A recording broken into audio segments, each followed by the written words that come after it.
Yeah, it was good. It was good finally for the guys to get a chance to play against some opposition, and conditions were a bit tricky. It was wet and slippery for most of the game, and the guys had to sort of adapt to that early on. So we probably didn't get to see as much as we would have wanted from a sort of a ball movement defence viewpoint. It came a pretty straight line sort of contest type of game, but it was good for the guys to get a good run, and we came through relatively unscathed. So look forward to another crack this weekend. When it comes to these pre-season fixtures, what is the main focus? Well, it's a combination. We're trying to work on some of the things we've been training through the pre-season, as well as giving some new guys some opportunity and some senior guys the chance to build their form and fitness ahead of round one. So a couple of those young guys that you mentioned there, some really impressive performances. There's a couple of draftees who played. What did you make of their first hit out? Yeah, well, we had all three guys we drafted high up in this year's draft played in Errol, Braden and Logan all got a chance to play, which was great.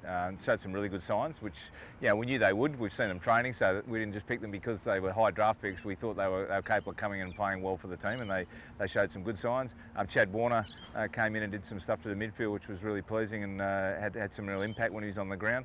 And Tom Hickey, first game for the club, him building his synergy and connection with our mids is really important. So he was influential, I thought, in the game as well. Our only signing in the off-season was Tom Hickey. What did you make of his hit out ruck? Yeah, I thought he was really solid. I mean, he came in and was able to give us a bit of control, both at the ruck contest, but some of his around the groundwork was really pleasing as well. He took some good marks behind the ball and in general play, which allowed us, to feed off that. So really good, solid hit out for him, and he's building that chemistry with the mids as we speak, which is great. It's what we need going into the season. There's been plenty of chat about the AFL rule changes.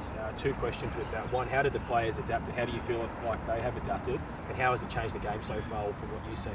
Well, the players always adapt. It's always, when the new rules come in, it doesn't matter. Any time over the last 5 or 6 years new rules have come in, you sort of see this sort of outcry of why. But at the end of the day, the change has been made. The players adapt really quickly, and we've found that with our guys. There's probably been a few tweaks in terms of understanding, and we've had the umpires down a couple of times last week, just talking to our players about the cans, the can'ts, what sort of how it all looks and works. So, but our players have been great, as most of the players in the comp seem to have been over the weekend, getting used to the new rules.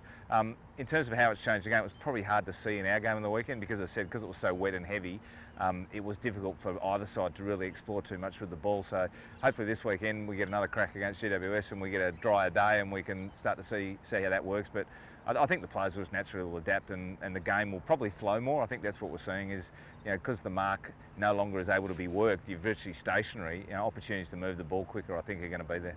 You speak of that game against GWS this weekend, our first hit out or our only hit out in the community series. What's preparations been like, and what's the main focus?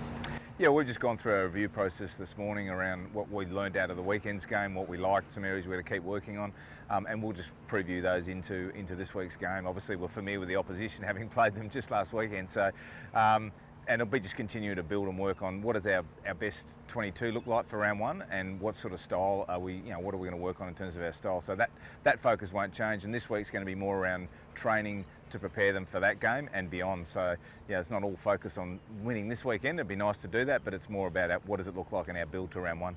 Last